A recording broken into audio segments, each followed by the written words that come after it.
Clipse review. Yeah, man. Let God sort them out. Yeah. Tough. Insane. Masterpiece. I said day one, that's how you make a fucking album. Yeah. Day one. Yeah. Yeah. Like, they came back full circle, did their things. Yo, Malice MVP. Malice is MVP. Absolutely. Bro, what the Absolutely. fuck? No question. What the fuck? But Malice has always been that guy, bro. But, like, nah. I mean, you had Push that like, kept his run going. Yeah. He kept the buzz for Clipse. And To then me, Malice just comes in. To me, Push is the MVP. I'm going to tell you why.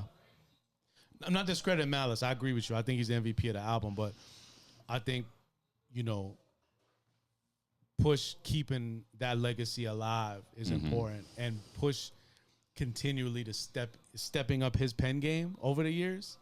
Like, that is something that we need to salute. And we need to really give him his flowers, too, because now I remember when Lord Willin dropped. I was in high school, but I remember when Lord Willin dropped, everybody was just like, Malice, Malice, Malice. And, of course, we knew Malice had that ability above his brother at the time. Mm-hmm.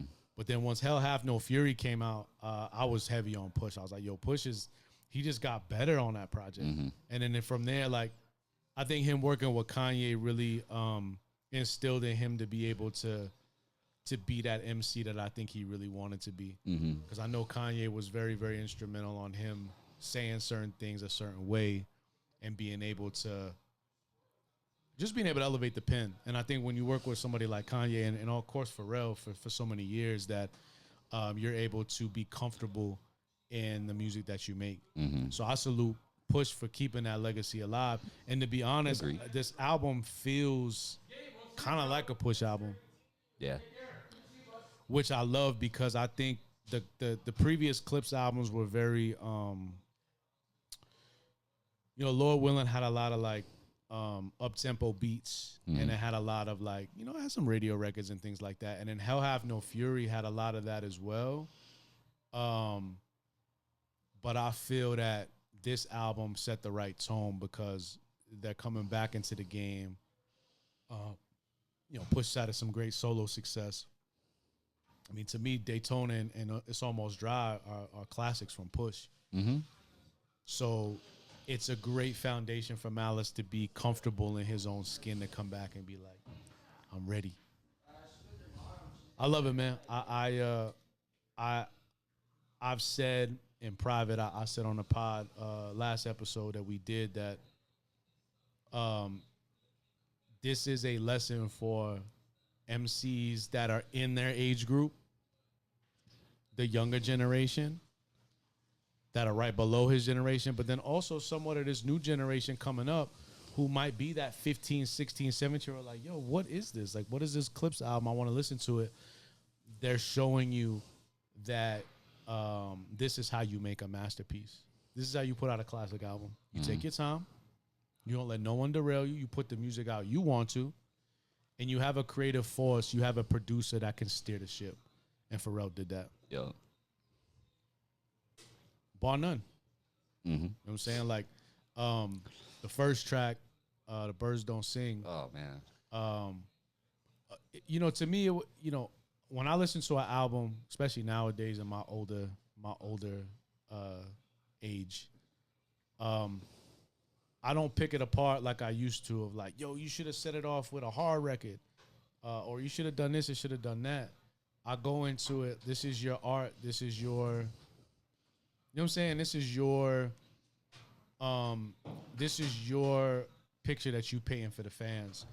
And I loved it because it kind of shows, hey, we lost our parents in this fashion.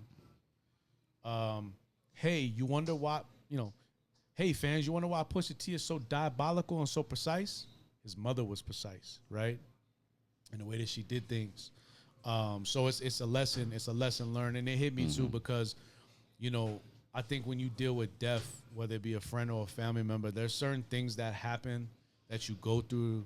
You think it's coincidental, but it's all written, bro. Like it's all supposed to happen, right? It's part of God's plan. So Right. to me, setting off the album that way, a lot of people were upset about it. I seen a lot of reviews that came out the first 24 hours. They're like, yo, this album is trash. Your ears must be broke. I legit and I didn't hear any of that. No, there was a lot. There was a lot of hate, I think, because you know what happened was the album leaked out early. Yeah. And so I think the people who don't listen, they skim through the album, they don't take it in from track 1 to track 13.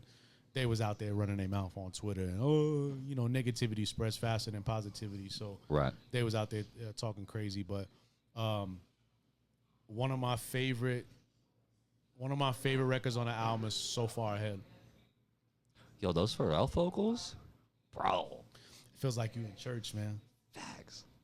And the dope thing is that like Malice he had so many quotables on that album, and I love how Push did too, in the sense of that.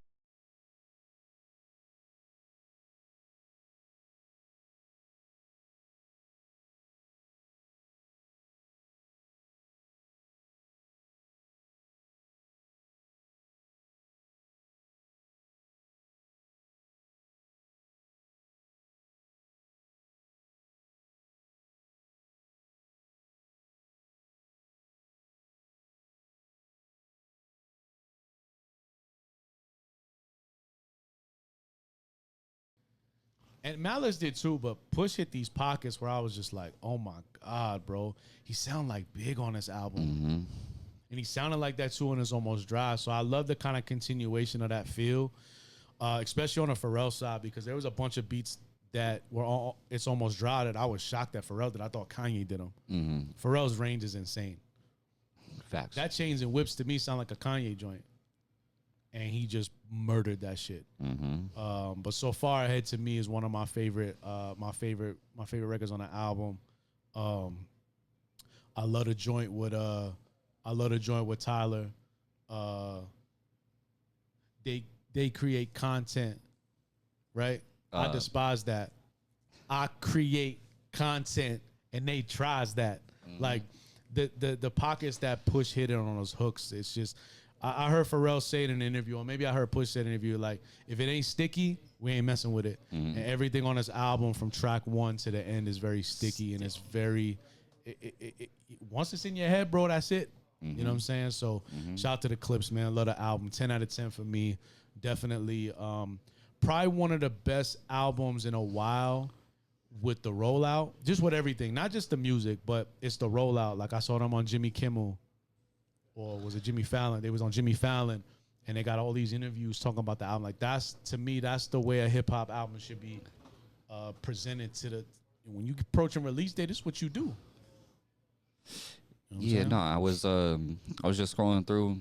Every time I open up YouTube, it seems like there's another Clipse interview, and I actually opened up one today. It was for Big Boy. I didn't see that one. And I only seen a few of them. I try not to dive too much into the interview because they probably get asked a lot of the same questions. Yeah, no, literally, homie was the top comment says, I don't care how many Clipse interviews I'm watching and how many of the same questions I'm listening to, I'm watching this interview. That shit. Yeah. No, that's dope. That's dope. I usually pay attention to some of the podcasts that I really like. I thought they did a dope interview with the New York Times, and those guys are Clipse fans, so it was kind of cool for them to you have that perspective. It was like and then the casual was like, the Breakfast Club was cool. I thought that was a really good interview. I like the one with Joe. I didn't see the one with Joe yet. I need to see that. That one was good. I need to see that. So, yeah, man, I'm excited, man, and I think when we look back on this year, to me, it's definitely been one of the key highlights this year for sure. Oh, facts. This has to be top 3 in my eyes.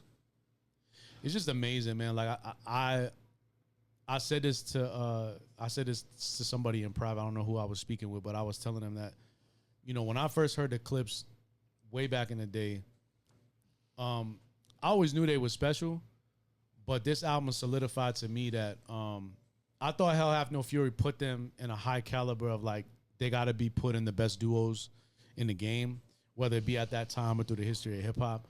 But I think this album solidifies them as that. If you ain't putting Clipse in your duo, top groups of hip hop history, you don't know what you're talking about. Facts. I've seen a lot of internet chatter like, oh, these hip hop platforms, somebody has said they're like, yo, I put MOP over them and I put Mobb Deep over them, and it's like, okay, that's cool, but they got to be in a conversation. They have to be. I think part of the issue though too is I think maybe it's New York hate, but I think a lot of the time the New York scene, like, oh, they from Virginia, they not from us. They got a cheat code with Pharrell. It's like they can't really pick and choose who their friends is. Shit, if you friends with Pharrell, you get $1 million beats. Anybody would love that, right? Anybody would take advantage of that. So, oh yeah, I love it, man. Yeah, I love the rollout. I'm excited to see what they do on the road. I'm definitely planning to go see them on the road for sure and support them and just support real hip hop, man. That's just kind of what I'm about, man. Is any album that comes out that I feel is gonna be something that I think 10, 15, 20 years from now we're gonna talk about and hold in high regard. I'm gonna support, and I encourage everybody to do the same. Stream, go cop merch. You a fan? Go purchase a ticket. Get out there and support your favorite artist, man. That's what we're here for. So what's the top feature on the album? Yeah, out of I think it was the 3 that actually spit. Tyler, Kendrick, Nas. Kendrick. That Kendrick verse was stupid. Yeah, the Tyler verse was dope for me too because Tyler verse was. I haven't really dived too deep into Tyler's catalog, so I'm not really sure how good he is on a rapper level. He don't do that. But he showed up. He had to. Bro. I said on a pod he had to. You know what I'm saying? And that's why I love guys like Tyler, because what it tells me is that even if I'm not a fan of his music, or I never really heard his projects, I know that if I dive into an album of Tyler's, I know that he's got that in him, and he's got that. No, he got that mind for sure. He's a student of the game. Yeah, Kendrick to me came into that beat was perfect for him, and he's just something stupid with it. Did you hear the timeline on that? That was mid beef. Oh, word? I was in the middle of the beef. Yeah, that was right after Taylor made. Really? Yeah. So that niggas want the gin or want the tea on me. Here's a ginger brew. Yeah, that's dope. I mean, to me, what that tells me is that when Kendrick got the spark to do this battle, he probably recorded all them joints for GNX. Everything was done in that time. He probably just caught a fire streak and was just like, if I don't do this shit now, I might not get the verse to you. You know what I'm saying? But Kendrick's just a different type of cat, man. I think he definitely had to stand out for me. I know it's a small tidbit of the album, but I love Dream's section at the end of All Things Considered. Yeah. And Pharrell had some great hooks and some great vocal performances on the project as well. And I think production-wise, he just I love how the album kind of before we wrap up on it, but I love how the album started, real somber. You get whiplash in the chains and whips. You jump into POV, it kind of slows down. Then you get into the So Be It, which is a banger. Then you get into Ace Troubles, which is a banger. Then you get to All Things Considered, it's more of an introspectful record. And then you get smacked again with the hard shit. And then the album kind of ends up with that introspection again. I love that, bro. Because it's not a roller coaster ride, but it's a human thing. To be hypocritical. When Malice was talking about, I think the best verse on the album is Malice's POV. Yeah. Oh, for sure. I came back to rap, that's the devil in me. Had it hotter from the church, that's the Jekyll in me. He's not afraid to be hypocritical because that's what we are. You're not the perfect person, right? But he's got so much faith in God that at the end of the day, he know God got him. And that's a confidence I hope that in years to come, I am as a man, but also, my friends and family, because that takes a lot of faith. That takes a lot of, it takes a unique look at yourself in the mirror. You know what I'm saying? Facts. And I think we need albums like that to be able to draw those lines and those parallels. 10 out of 10 though, bro. Masterpiece. That's a fucking album. A fucking album. That's a fucking album. Yeah, man.